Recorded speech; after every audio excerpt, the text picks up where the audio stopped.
Welcome everybody, and thanks for joining Practical Astros story time. We are going to talk about the 3 decans of Capricorn, and I am so excited to welcome Jessica Irene to the conversation table. I wanted to give a little quick intro of just how purely magical Jessica is. The first exposure I had with Jessica was listening to a nightlight astrology lecture that she was giving on Mars. And when I was listening to it, I was cutting up and burning briars in my backyard, and I was covered in blood and ash and injury and inhaling smoke, and it felt like this ritual that was being narrated by Jessica talking about Mars. And from that, I began to follow her on socials and just kind of bear witness to just this like really beautiful, deep, authentic magic that she brings with her astrology. And then it was also her review of Nightlight Astrology School that was the final push to get me to attend the school to begin with. So thank you on many levels for all of the influence that you've had on my astrological practice, and just for that initiation as a Mars ruled native to have that be how I was first introduced to you.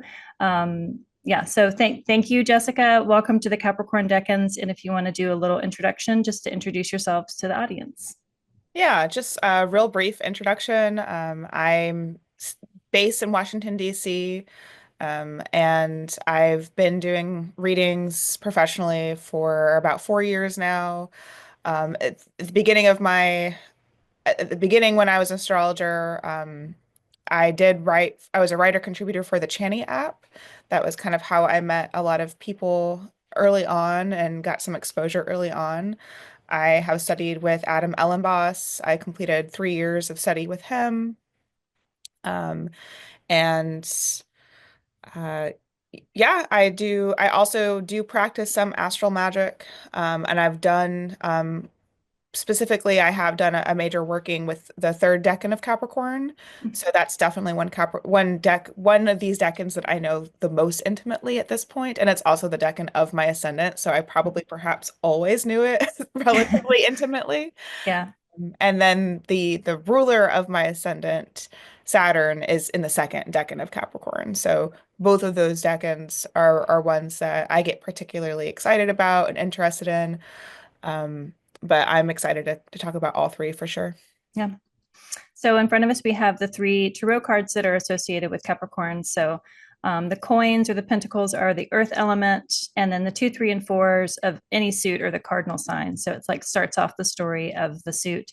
We have the 2 of coins here, shown with a kind of a jester or some sort of performer, it seems, holding 2 coins in each hand with a green lemniscate or figure 8 around him, with some rough and rowdy seas behind him on ships. The middle decan is the 3 of coins or the 3 of pentacles, and this has 3 characters. It's the only one that has multiple characters. The rest are just like singular, but it has 3 characters looking like they're working together. It's an assembly of sorts, with 3 pentacles up at the top of what looks like an architectural piece. And then there is one of the characters looks like the person doing the work is standing on a bench, a workbench. And then the last card is the 4 of coins or the 4 of pentacles, and it shows kind of a royal figure or kingly figure. He has like a minor crown on, but he has a pentacle on top of his head. He's holding the coin with both arms, and both of his feet are firmly planted on the coin. I can't stand that Simon & Garfunkel song, Diamonds on the Soles of Her Feet, but like that's totally the song that comes up when I look at him, with his feet firmly planted, with a really successful looking city at his back. So that's kind of where we start, just with the three cards. But firstly, we will jump into Capricorn 1, the Lord of Change.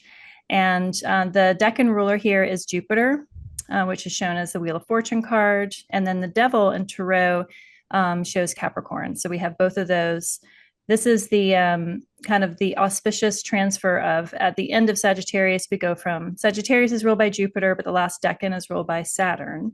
And then Capricorn is ruled by Saturn, but the first decan is ruled by Jupiter. So at the winter solstice, we have this kind of switchover of a malefic temple, but the visiting dignitary, so to speak, is the benefic of the same sect. So we have Jupiter and Saturn fully making their tension point here. So what are your initial thoughts just on the cards in front of us, and then what do you think of Capricorn 1? Yeah, so in preparation for this, I've got several notes about each deck and just thinking about it kind of even beyond the imagery of the tarot cards. Mm-hmm. One of the things for planets that are in that first decan, they're also always simultaneously going to be in the terms of Mercury or Jupiter, and, Mm. and Jupiter is in its own. It's the decan lord Yeah. in the Chaldean system, and so I was thinking about there is this sort of innate playfulness in Mm. a way it's unique to this deck in terms of the all three combined. And I think that the Two of Pentacles card does capture that like Mercury Jupiter-ness of it. It's like things in motion, things that are like the two pentacles, one is up, one is down. They're in this figure eight kind of like like this infinity symbol where Mm-hmm. it's constant, it's ongoing. And he even there's even this with Mercury Jupiter as a combination of some type of signification for a decan. There's the way that he's even in movement on this card, Mm-hmm. there's a lack of clarity, at least in my opinion. It's unclear if he's dancing, if he's balancing, if he's Juggling. yeah, Yeah. if he's off kilter, or if he's actually like a master at what he's doing with his feet. Like Mm. there's nothing in his facial expression that gives you like a very intuitive sense of, Mm-hmm. is this someone who is um great at what is going on here, or if they've just found themselves in a circumstance of trying to figure it out. Mm-hmm. And I think that that's intentional. Like I think there's that mercurial Jupiter-ness is a little bit of both and even when if you were to have Jupiter in this decan and happen to have it in the earliest degrees where it's or no, I think in the little bit of the later degrees where it's in its own terms as well. The interesting thing is it's still a Jupiter that's still in exile. So Mm-hmm. there's this things I was thinking about with this decan is even when a planet is in its own terms and in its own decan and it has this expertise about it in some sort of way or some sort of capacity to have expertise, it is still there's still something sort of corruptible about it. Not necessarily in an evil way, but it's it's like antithetical to the things that we think of with Jupiter, or it's somehow demonstrating expertise, but through a non-conventional or or or a corrupted, disrupted, distorted sort of way. Or it could, Because of the exiled nature, because it's yeah, away from its own like tool shed. So I like the yeah. word corruptible for that, because then it goes into the devil card, Right. yeah. Yeah. And it particularly with this deck, and this is the one of the three that I think that there's this capacity, like even when we think about Capricorn in general, um there's several signs that sometimes get like the connotation of being like licentious or like those sort of things. Like there's like this pent up pneuma of like a little bit of like a uh like power seeking, eroticism, like those sort of like energies Hmm. kind of will build up in Capricorn and a few other signs, but particularly this decan is the one that I think has the capacity to like have like a debased or a debauched kind of quality to it with that Mm-hmm. Mercury Jupiter-ness. Yeah. And I think like this card shows like the combination of all three shows that capacity for there to be like a dark humor element, Hmm. a little bit of like gritty charm, or a little bit of like the tongue-in-cheekness of the opportunism that comes with Capricorn, where it Hmm. kind of it has that like capitalism, I guess if you want to call it that, to it, but also just this simple like there's a little bit of like ruthlessness, dark humor about it. And I even I looked up certain celebrities who have a really dignified Jupiter in that decan. Um, and one of them, I want to make sure that I'm getting the decans right here. Um, yeah, one of the people who happens to have Jupiter in that decan is Stanley Tucci. And like some of the films that he's associated with are like Hunger Games, Devil Wears Prada. There's even like the Hmm. new movie Conclave that came out. And so like there's all of these representations of like power and esteem, but also like the corruption of it, Hmm. or this like hidden dark uh just debauchness that comes with like things that are perceived as esteemable in a way. Wasn't he the one that on social media like a year ago? It was like a video of him like making these beautiful cocktails to the camera as if the camera person on the other end of the camera was like his lover, and he was like trying to seduce them through this like really ASMR like clinking of the Yeah. glasses, like making these beautiful. And I was like, I didn't know that I was in love with this guy, but apparently I am. Yeah. It was And he's totally debaucherous, but right. very, very like poised and like And he's like this alluring. unlikely sexy person. Hmm. Yeah, yeah, yeah, Like, yeah. yeah. Yeah, I mean, I think that the hit on Mercury is interesting because I hadn't really paid attention to it before, but the body movement of the Magician card is similar to the Devil card here and to the Two of Coins in the way that they're that left hand is up and the right hand is down. So it's like this transmuting of energies. But then even just the coil and the inevitability of the Wheel of Fortune never ceasing to move and then never ceasing of this like perpetual motion, this machine engine belt, of the Two of Coins. um, but the thing that I get kind of hung up on is like I don't get that sense of motion with the devil. So can you just speak on the devil card and kind of what comes forward? Like, is there this sense of inevitability or perpetual movement that you find with the devil, or is that where things kind of get jammed in the machine a little bit? Sure. I mean, I think of most of the movement being associated with that Two of Pentacles card, but I do think some of the other things that came to mind with this deck and specifically that I was thinking about, is also that the Capricorn element of like existentialism, Mm. I think is another one of things of this like Mercury. It's that when we're thinking about combinations of a Mercury, Jupiter, Saturn thing, Mm-hmm. it's existentialist philosophy, it's existentialist dilemmas, it's um like even just thinking about like I liked it was funny that you used the word coil even, which I don't think like you meant it literally like the corporal sense, but like in Mm-hmm. my notes I was thinking about like Hamlet comes to mind, like something Mm-hmm. rotten in the state of Denmark is like Mm-hmm. this Mercury Jupiter, it's information and factualness in the face of something that's been corrupted, Mm-hmm. or is a misuse of power, Mm-hmm. or is the allure of power and um the temptation of it. I think Mm-hmm. is a big Capricorn theme. And in that first decan, there's also an element to the decans, and I think that we'll get into this with the other two as well, but they're almost building upon one another or going in some type of Definitely. sequence. Yeah, so Yeah. it's almost kind of like it's like we've just gotten our youthful little taste of the Capricorn Tower, Mm-hmm. of like oh, this is nice. Like I could like it's almost like you just got your first entry job into like the corporate ladder, and it's like oh, I could be one of those people at the top. Like I could do Yeah. that. Yeah. Yeah.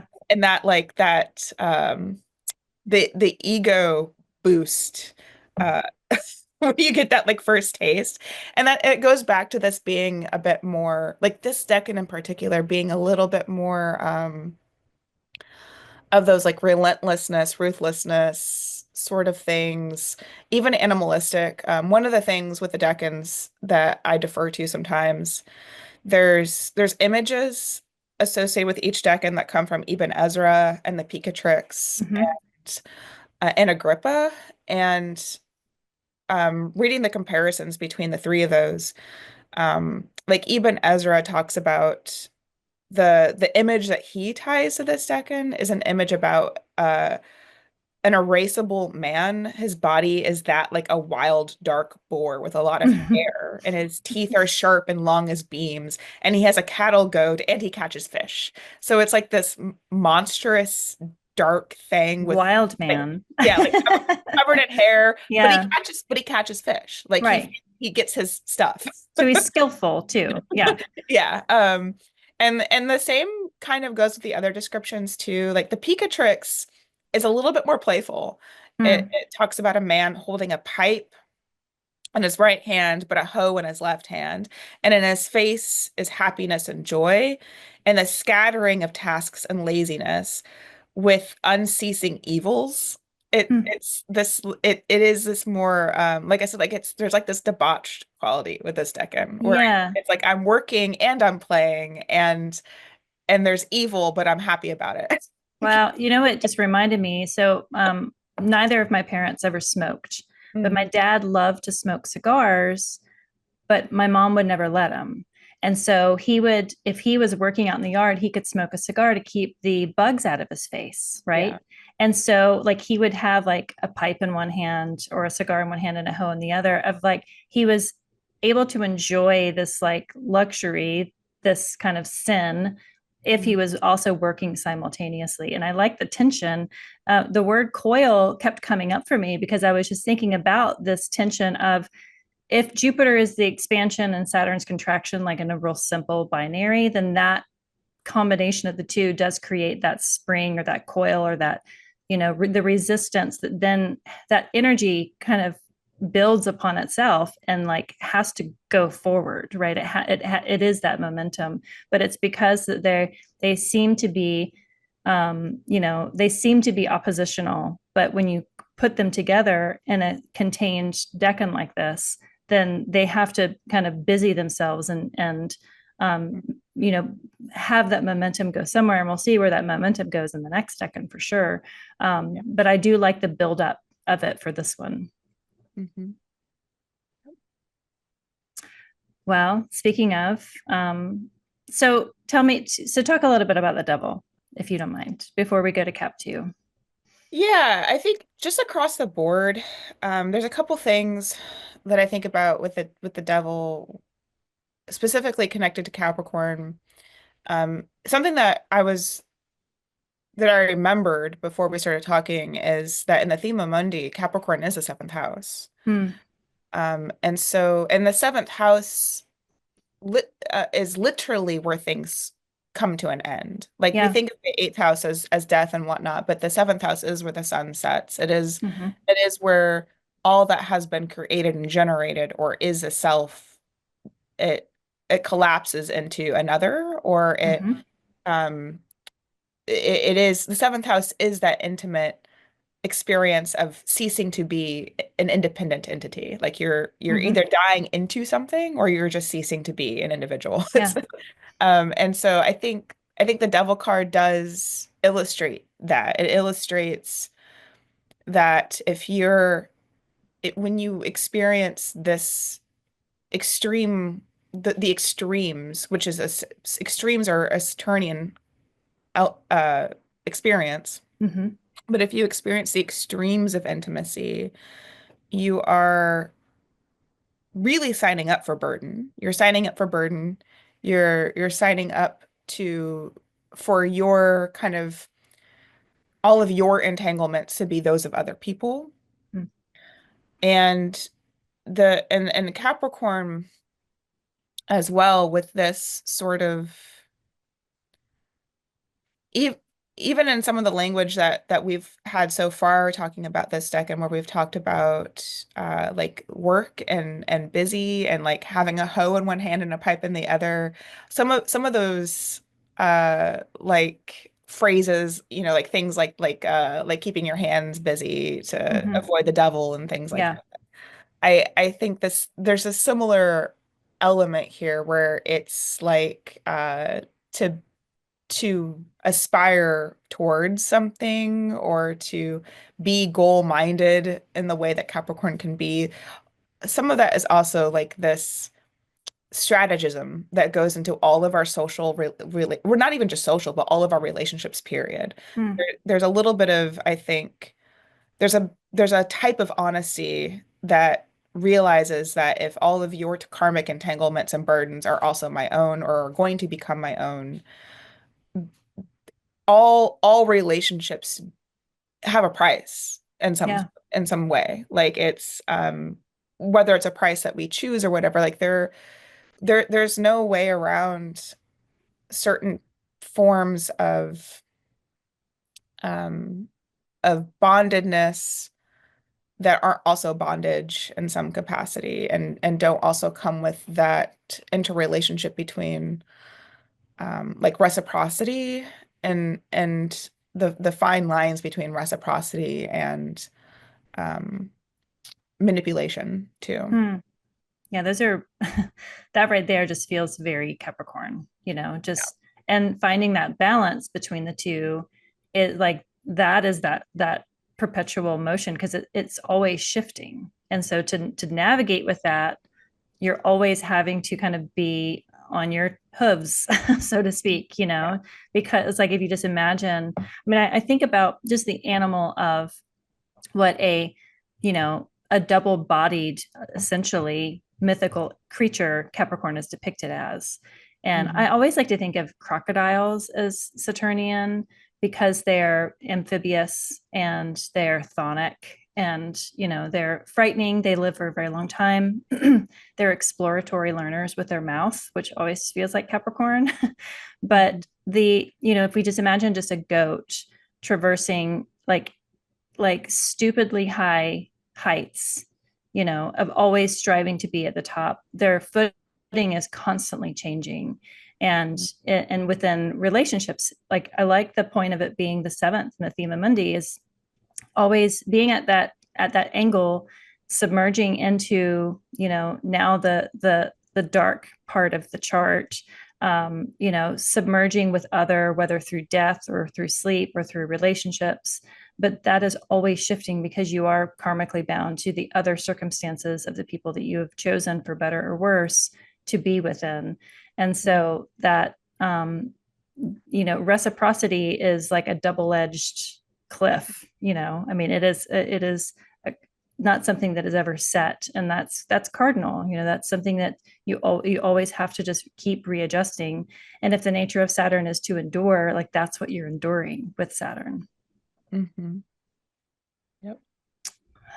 Well,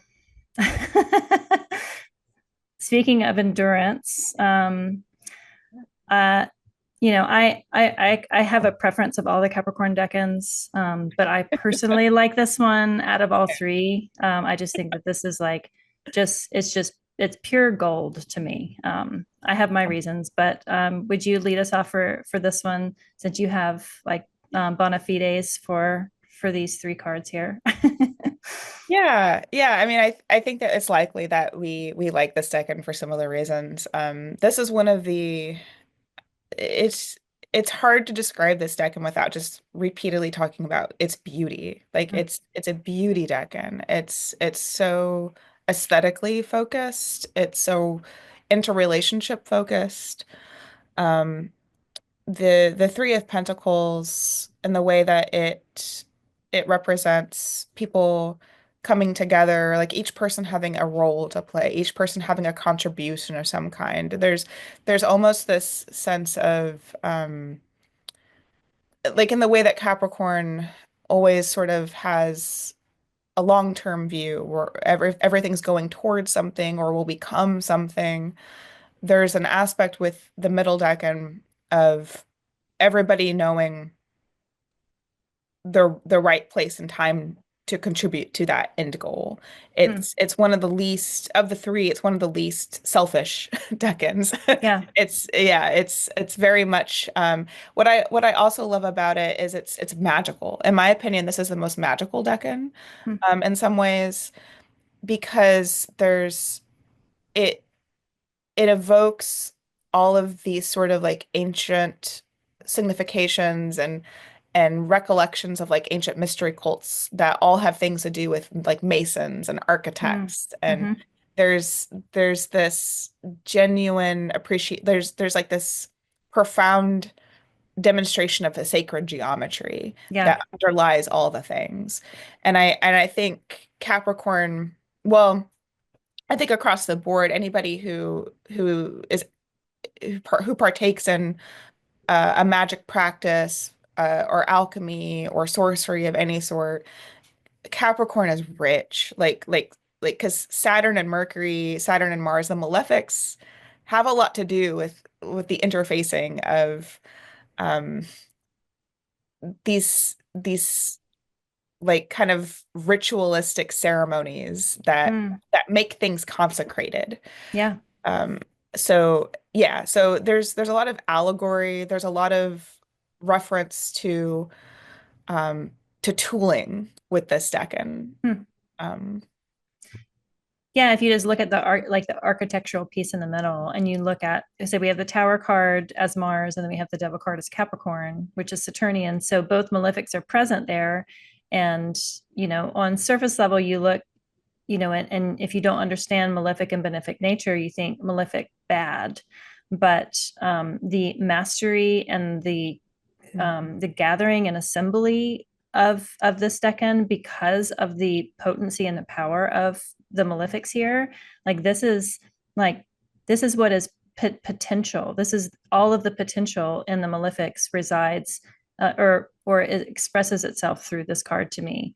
I mean, just the Tower card alone, I mean, you have this external power coming down and destroying the top of a tower, kind of hitting the crown off and releasing all of that energy that's been stored. And so all that energy doesn't die, it changes form. So how do you then gather and collect and contain that energy to create something new?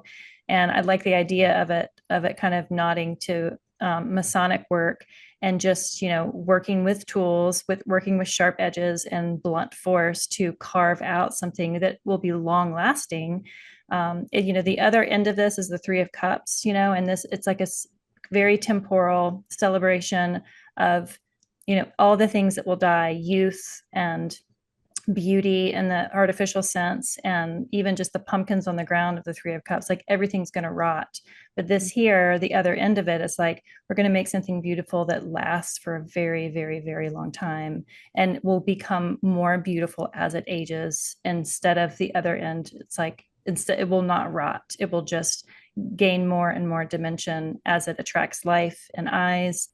And all of the an item or an artifact that is viewed and paid attention to over time absorbs that energy and continues to grow. Even just as an inanimate object, it kind of transcends beyond that initial work. So yeah, I like just beauty as a word for this card. All the cards are in alignment as far as the tone and the mood and like the time of day. If you look at just the color of the cards behind everybody, it's like they're all working together in this collaborative work. It's called the Lord of Work, or the Lord of Earthly Work, because coins are earth, and it's more highly functioning than maybe you would assume, seeing the malefics here. yeah, and one of the beautiful things, I mean many beautiful things about this decan is that planets that are in this decan, they're always going to be in the terms of Venus or Jupiter. Mm. So I think that that is partly why it's like this is a place where Mars is like Mars is in its own decan. Hmm. Mars is exalted if it's here, but it's always going towards its ends is always Jupiter Venus. Like Yeah. it's sort of like where could Mars have the least recourse for martial things is when it's busy and occupied Hmm. creating something that's um, it's in these degrees, it's in these terms of planets that are generative and productive and want to establish something that has a grand design. There's something about structures being representations of truth itself. Hmm. Um, and it's also, I think, it's that combination of having utility and industry, and it's almost sort of like in the first second we get this first taste of, well, I need to be strategic, and I'm getting this ego boost of where I'll go with this energy. And in this deck, and it's like, okay, now, but how do we implement that? This is all about Hmm. the implementation Hmm. phase. And there's also, in my opinion, because this is a decan where Mars has so much dignity, but it's dictated by those term lords of Venus and Jupiter. This is also a decan that is concerned with a moral good and a righteousness to the things Hmm. that we're doing. I also think about this decan when it comes to like standards and auditing. Huh. I think about literally like whenever someone comes to like when they come to assess your home, you know, like Yeah. Yeah. it's almost like this is also a place where we're doing quality checks Hmm. of these aspirational, goal-oriented things. We're checking the foundations of things. Yeah. Are they resilient? Are they producing the good? Are they living up to the standards that they're supposed to do? Um, Yeah. and I also think because of that like standard orientedness, this decan is also it's also the embodiment of a type of like radical responsibility as well. Um, Hmm. and I think that's an aspect of Capricorn nature where there's I think sometimes there's like that stereotype of being blunt or being honest or being harsh, which is all valid Capricorn things, but part of that is because there's also this radical responsibility. Like there's an unapologeticness of being honest about when something isn't meeting standards or Hmm. isn't going to be able to sustain. And it's not exactly intended to be a criticism. It's just it is what it is. Like Yeah. Capricorn is very it is what it is. Yeah. Yeah. Yeah, it's like I've seen like facades and on buildings, and you can walk to the side of the building and see it's just like it's not a two-story building. It's just like it looks like a two-story because they painted it to be such. And it's deceiving when you realize, oh, I would rather just, I don't want to be fooled. And I appreciate that about Capricorn is like being that chisel of chiseling, truth and having that standard to be very clear from anybody that witnesses it. Because the idea is that if it's witnessed over a longer period of time, it's not just, summertime. It's not, we're just going to be basking in this one season. The idea of the length of time, Saturn is like that timekeeper, like the sun is, but on the other end of wanting that truth and that standard to transcend all of the seasons and continue and always be true and always be exactly what it is, what it is, and it always has been that way. um I'm going to move to Capricorn 3, Yep. but I kind of feel like we might go back a little bit to Capricorn 2. This is, speaking of timekeepers, this is the Sun and Saturn here. What has been kind of built collaboratively or what has been compromised in order for the longer goal really is it feels like it's shown more light in this decan. This is the decan that Mars finds its exaltation degree, but it's not the decan ruler. So it does feel like there is a little bit of martial influence still within this one. But we have the Sun card, and then we have the Four of Coins, and we have the Devil here. And the clear differences of the Sun, the luminary of sect for Saturn here. But what are your thoughts just on the Four of Coins card in particular as representing this energy between the Sun and Saturn? Yeah, this is a fun card. Hmm. And it's a fun decan because this is Dominion. Hmm. This is Dominion. This is having accomplished all the things. And I think also think about it, the ways in which this is a decan that has a lot to do with like jurisdiction, but also jurisprudence. There's this governance with this decan, and all of its connotations and associations. And like that being said, the Four of Coins, Four of Pentacles is really effective at illustrating the the covetousness that comes with this decan of like I have all of this power. Don't you like don't come for it. Right. Like, it's very stingy. Yeah.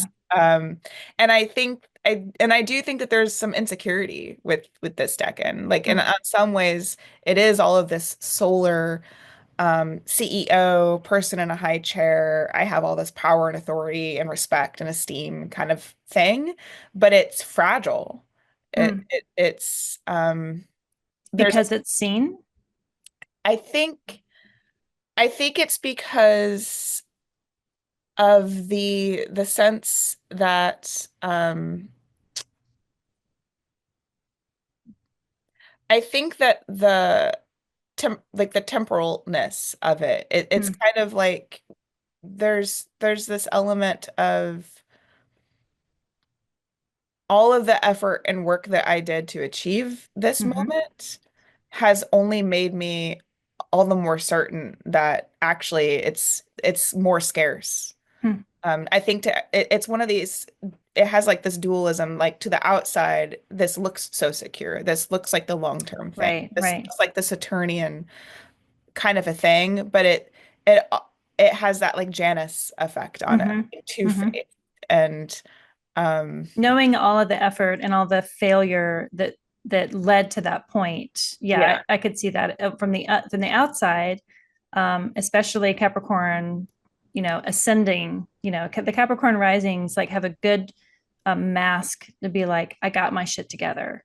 But the lead up to that, they know the truth, the standard of like how much it took to get to that whatever successful viewpoint that you're at, the vulnerability, having all the light shown on it, it's like then you can see all the flaws that got me here. Yeah. And everyone will see the vulnerability or steal my good ideas and know how to not make the same mistake. So I could see that as like, I endured all this work to get to this point, and I'm going to hold on to it. I'm going to stand on my coins and hold that one, with it with both hands and like grip it so that no one can take all this work because I understand all the work that led up to here. Mm-hmm. Yeah, I just wondered about the sun illuminating all of that and how, um, you know, uh, how helpful the sun is in this decan. I mean, because you get energy source from the sun, you get, that tension and that foil from Saturn being at the other end, being furthest away. And if Capricorn is that furthest away Saturnian, hermit in the woods, way far away from the attention, when attention comes to meet it, how comfortable is that for Capricorn to have the sun be the visiting dignitary here? Mm-hmm. Can you speak for all Capricorns and answer that? It just seems like, is it playful? Is it helpful? Is it uncomfortable? Is it, what is it about the sun right here? I think the joyous part of the sun is the esteem that comes. Like Mm, there is this I think Capricorn, and particularly Decan 3 Capricorn, has this it it really emanates it like exudes authority mm, is like a thing. It's like often people who have a planet there in that decan, even if they're very humble, even if they have a lot of humility about their level of expertise, their level of knowledge about something, they still tend to carry an air of mm, of establishment about them. Hmm. They carry that stick of authority just in the way they walk and the way there's it's and the sun in that decan, or the association with the sun in that decan, I think lends that quality there, where there's it's a little bit, it's not the same as like this Leonine sun where there's all of this pride and all of this centrality and all of this light emanating. It's more about like I think of like Leo sun, Leo solar energy has a bit more of this like cheerleadiness to it with the fire and everything, almost like you get fire and I get fire. We're all Yeah, fire. yeah. Um, but in the middle of the wintertime, or leading up to the very middle of the wintertime, going straight, like we're going towards the winter solstice in this decan, it has more of this severity to it. It has that stern, it has that Saturn sun quality where Mm-hmm. it's fire with sternness, it's light with sternness, light with seriousness, light with age to it. Which I guess could be perceived as like a sageness or a wisdom quality, or even just credentialism. Like there's a sense of like having earned something solar, like having earned this solar presence because of all the time and investment that went into something, or at least the Yeah, perception of that time and investment. right. Yeah, Yeah. yeah. Yeah, I like that just the word mastery gets put upon Capricorn or Saturn in general, but this one really does feel like mastery. And I like hearing just, having a placement within these last 10 degrees of being unable to control, even if you had the desire to, just having kind of that maybe natural talent or perfect pitch of whatever song you sing, whatever mastery you have within that planetary expression, as just being a side effect of the sun here. It's like the sun will always rise. You will always be noted for whatever planetary expression comes through your nativity.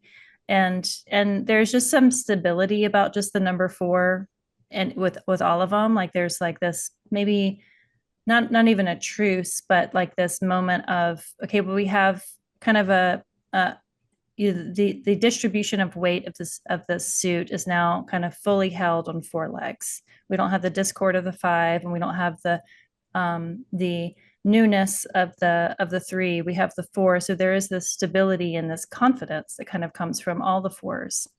Like even the four of swords, there's this like sense of like rest, and there's a little bit of sense of rest here of like, I've built up to this so that my table can have four legs. And yeah, there's a security and a natural confidence that kind of comes from this. Stinginess I can totally see from this too, of like, I've worked really fucking hard to get here, and you're not going to pry this coin out of my hand at all. Mhm. So we didn't talk about celebrities for this card or the previous one. Do you have notes for Yeah, I've other got a ones that you want to few. bring up? I've got a few. I think the best example that I have for Decan 3 is Susan Sontag. She's always Mm-hmm. someone who I like to attribute with this Decan.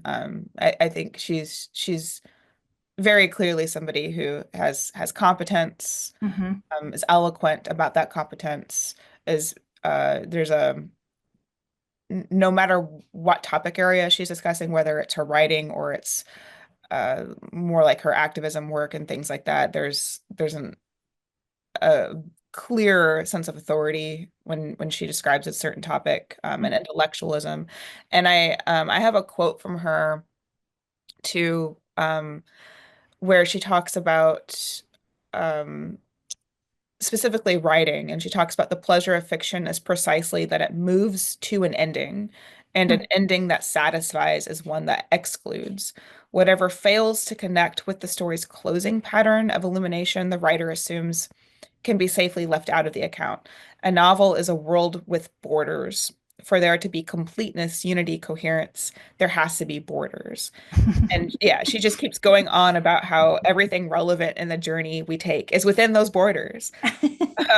One could describe the story's end as a point of magical convergence of for the shifting of preparatory views It's a fixed position from which the reader sees how initially disparate things finally belong together. Mm, Um, so yeah, but there's almost this in the way that we're going towards the winter solstice, there, in my opinion, there's almost like this last quarter moon quality with this decade mm, too, which I think is maybe where that stinginess kind of comes in because mm, it's there is there is this innate knowingness of scarcity mm-hmm. um of like, yes, this has been a great story. Everything's got its border, and this has its borders too. Like, Yeah, and yeah. so, and what I like about this card, as well is that there's almost like this corporalness with the last deck and of Capricorn, of like things that are the regality of this deck and or the expertise of this deck and like this the Four of Pentacles, he's like literally wearing the coins. Mm, They mm-hmm. are part of his physical presence. Mm-hmm. Um, and I my perception of this card is not that, this is not somebody who is wearing gold and an elaborate little fur cape looking thing and a crown for the sake of show and the sake of um like like luxury. Mm. It's more like literally if I wear it, I people can't take it from me. Like It's utilitarian. Yeah, yeah, it's like if yeah. it's part of my body, like it becomes me. And Mm, there's like that materialism of this deck and in particular, um, is just very felt. And some of the other celebrities that have the sun in this deck and in particular, besides Susan Sontag, like Aaliyah has her son was here, Janis Joplin, Dolly Parton, Muhammad Ali, Michelle Obama, Al Capone. Betty White. There's like all of these people that are not flashy, necessarily. Like Dolly mm-hmm. Parton, even Dolly Parton, like someone who has like, all of these augmented, unrealistic physical attributes. Um, she still comes off so grounded. Yeah, There, she doesn't have that like ostentatiousness that you would perceive. Like if I were to list out aspects of Dolly Parton's physical appearance, but then listen to her in an interview, they don't there's you don't mistake how intelligent she is yeah, or nothing like that. Like there's still this, she's a business person. Like yeah. that's what you perceive about her, regardless how she looks or her music quality or anything else. And I think like there's something to be said about all of the other celebrities or people in general who have the sun in that deck and or a prominent placement. um I think yeah, there's just this business acumen that you pick up Mm, on more so than yeah. anything else. It's funny that you mentioned Dolly because there was a podcast about her like life story. It came out a couple of years ago, and the very last episode, it talked about how when she was she lived kind of in a rural area in eastern Tennessee, and there was this abandoned church that was in the woods that she and all the other neighborhood kids or the holler kids would go up there and they would graffiti like naked people like in sexual positions, and she loved going in there to be alone so that she could see pictures of naked people that other people had drawn, and so that she could hear the sound of her voice while she sang gospel echoing in this hollowed out church in the middle of the woods. And like the fact that her son is here, like that to me is, it's like the holiness of like the son and the God, and then that earthly power of her own voice and being influenced by these alluring, crudely drawn pictographs of sexual intercourse kind of Mhm. merging between the two. And like that purity of that gospelly pure voice that she has, but then you know being this kind of outrageous cartoonishly sexually looking person, that convergence, it has been like her meal ticket for 50 years at this point. And and it's like she can't help but kind of express that. And she is incredibly successful and incredibly philanthropic too. It's not just for her own Yep. individual gain.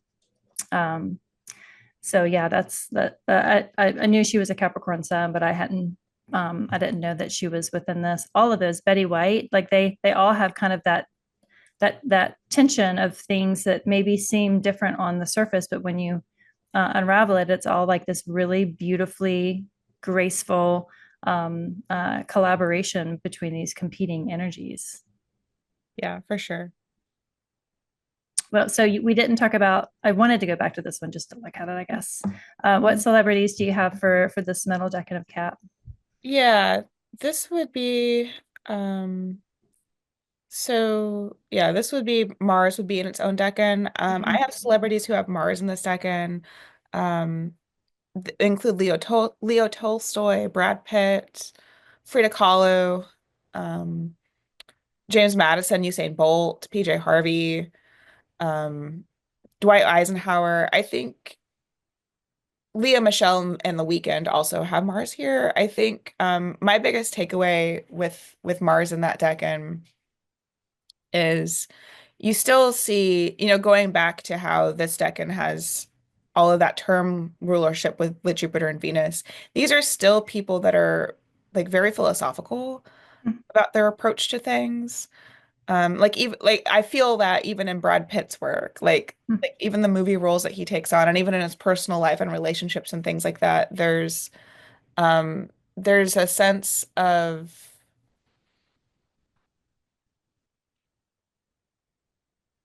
per portraying certain like those existential dilemmas and throughout the roles that he plays. Frida Kahlo, I think, obviously, plays on that a bit where it's that exalted Marsness, Mm-hmm. but through art, through creativity. And even she had, her marriage was also like a big component of Yeah. what kind of she's a brilliant artist on her own, but her marriage to Diego is also something that proliferated her prestige as well. So Yeah. and same with Brad Pitt and Leo. Well, and Leo Tolstoy was one of her lovers. Like Right. it's like Yeah. this sort of thing where it's like it's James Madison and his wife too, like Dolly Madison. So there's this aspect of connectedness with that decan. Mm-hmm. It's I'm only as good as all the other aspects and components of this plan or this creative effort endeavor that we're trying to do. And to the fact that you brought up this is within the terms of Jupiter and Venus, so there that really does speak through that connectedness and to like to think of okay, well, Brad Pitt and Frida Kahlo, they're doing. To give Mars something to do is like how you channel Mars. Put something in as proverbial hands, and to create something like paintings or expressing that philosophical drive through artistic works, whether it's writing or movies or paintings or poetry or philosophy, it kind of it makes sense. There's all these really beautiful layers to this deck, and I'm glad we had a reason to come back to it because I just really love it. Yeah, and one of the other things that I wanted to point out with the tower card kind of being connected in here too, is that this deck can also is it overlaps with some of the same degrees that are part of the 23rd lunar mansion. Mm, And the 23rd lunar mansion it's like often translated as like the lucky. I've seen it translated as like the lucky swallower. Um there's some other translations out there. Like in general, it's a like if you were to create a talisman under that lunar mansion, it's good for like um forming partnerships, but it's also specifically used for escaping or getting out of a situation of bondage. mm, And I do think like that interplay between um the interplay between the tower and the devil of there being some type of like revelation through this mm. collaborative effort that we're doing. And even going back to this being a decan, in my opinion, that has a lot of connections to like ma like Masons and uh like sacred geometry and like these like those mystery cults sort of thing. There's an always this like tension between the dismantling of a prior belief system Yeah. and but also like the indenturement to a new one, and how relationships kind of bring that about or Hmm. force that into a frame. Like even when we're embarking on a new endeavor or collaboration with a lot of people, there there can be like a dogma that just occurs like even in a small frame. Hmm. um and but also in an enchantment at the same time. The other thing with this deck and two is that it's also the fixed star Vega is at 15 degrees Capricorn. And Vega is also tied to the lyre of Orpheus and like the myth of Orpheus and him going down to Hades to get Eurydice to save her after she's died, Hmm. and he plays music for Hades and Persephone to try to save her, and he's not successful. But I think that's also another element of this sort of the exalted Marsness of embarking, like going down to hell in order Hmm. to do something. Like, Yeah. but to do it to do arts, to do it Right. to save my love. Yeah. Yeah. The martyr for the arts or the martyr for love itself. Yeah. Yeah. So here we are back at the beginning. You mentioned just talisman work for the three of coins, but it might maybe it's because it's just an earth uh, Decan series. Talismans for all three of these feel like they can be especially potent in physical form.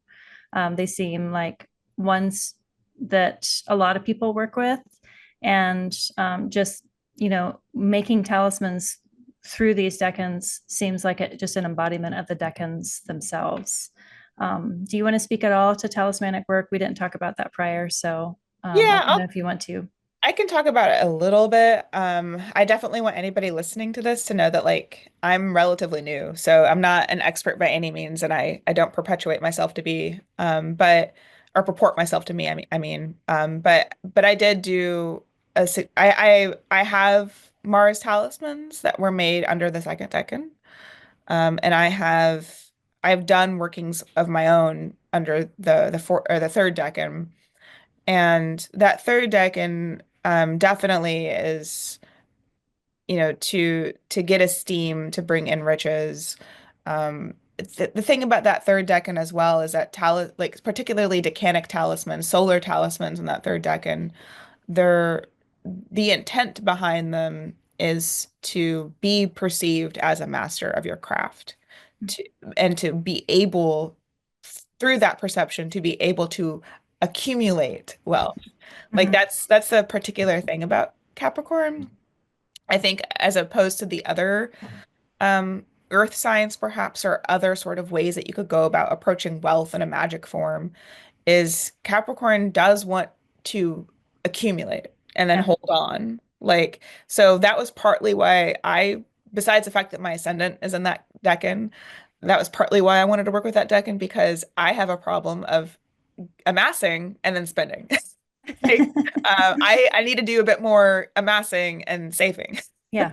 I need to do more amassing and saving, and it's also sort of about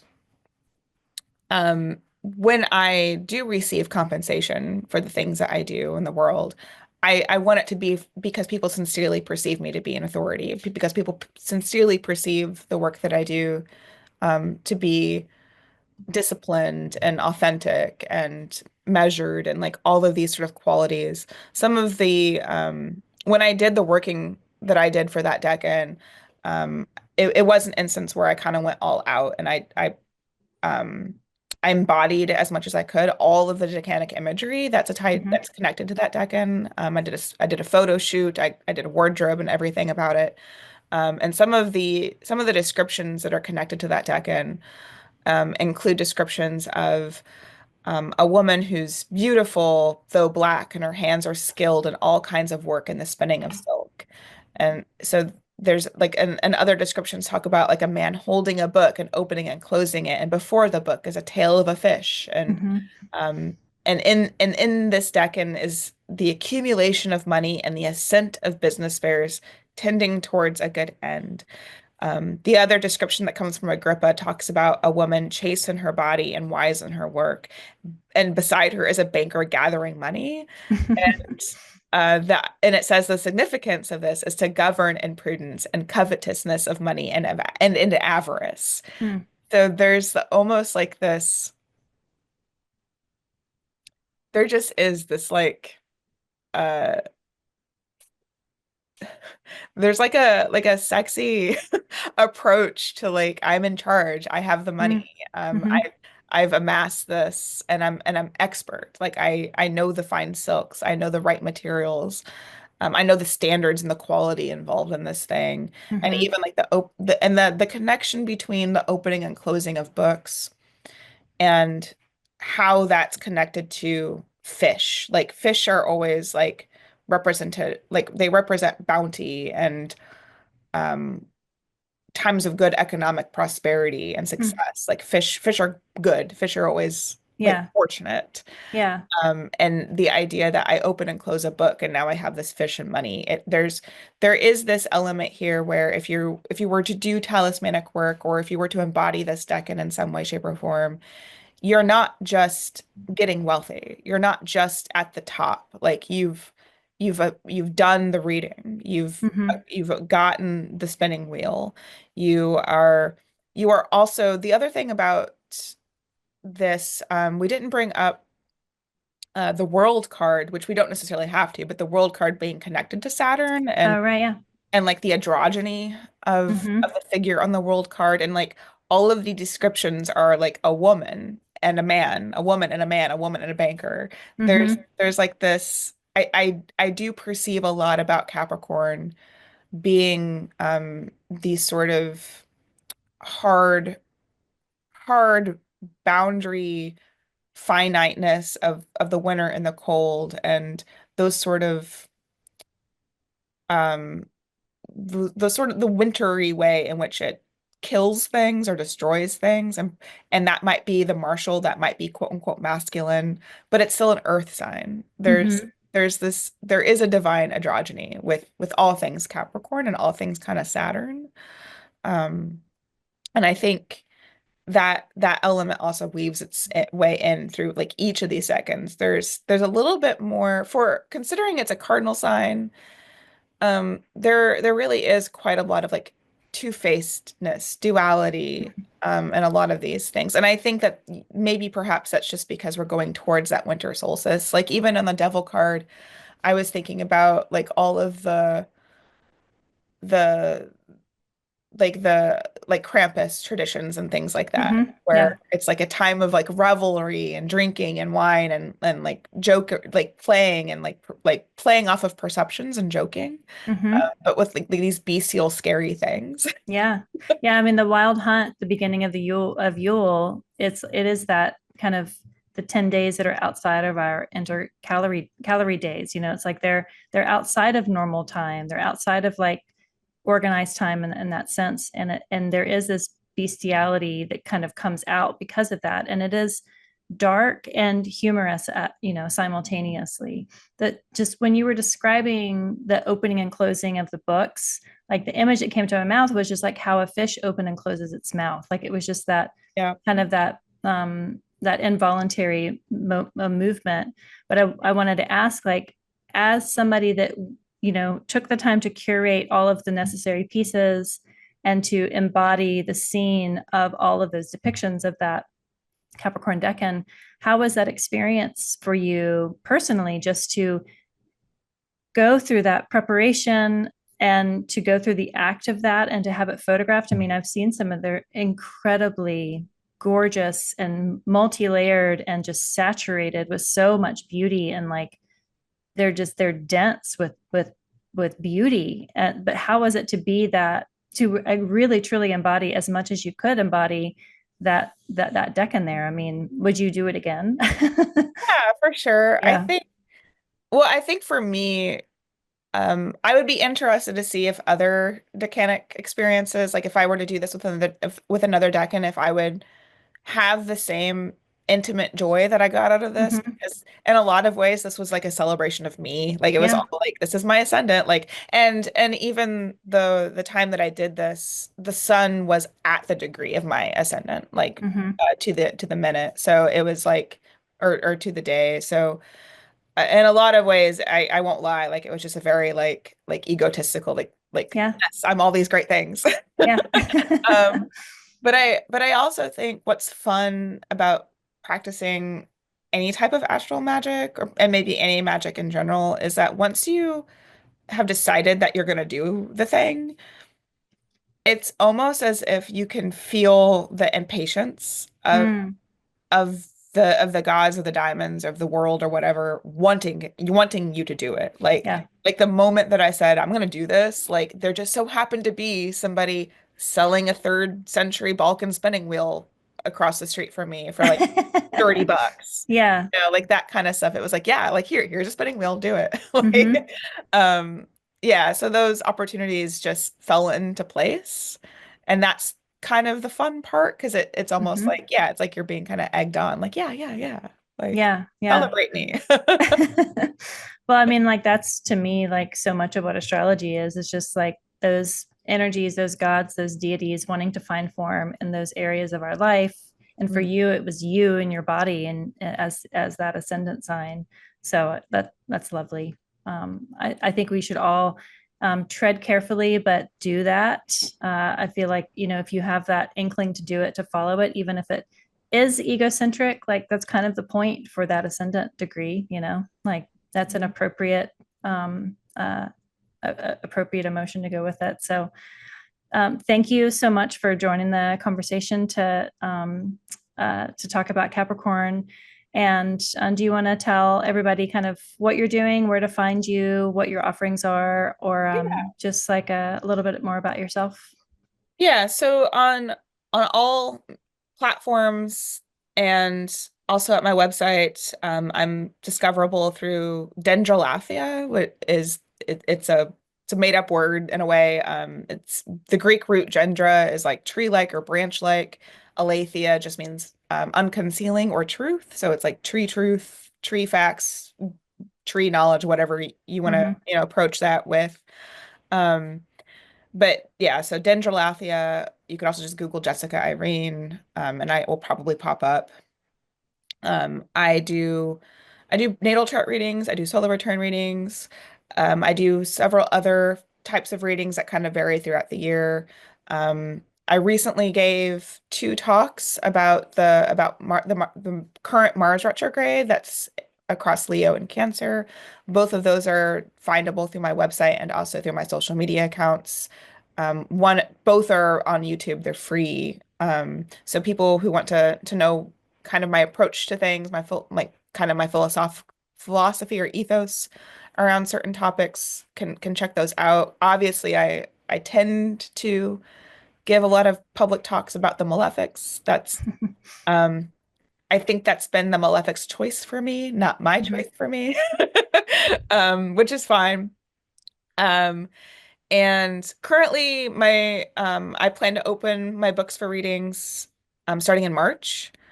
Maybe sooner than that, but once March rolls around, and if people want to get notified, they can join my waitlist. Great. Okay, well, thanks everybody for joining, and we'll pause it there.